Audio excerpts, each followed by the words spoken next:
At this time, Dr. Dondi Costin, do you promise to do your part to continue this mission and lead our students and faculty and staff as we train champions for Christ at Liberty University? I do. Amen.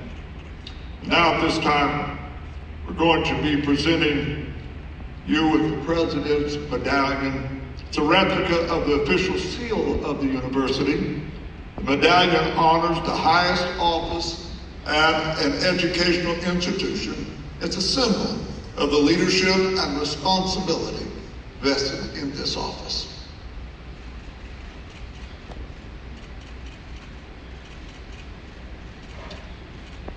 I present to you the President of Liberty University, Dr. Dondi Costin.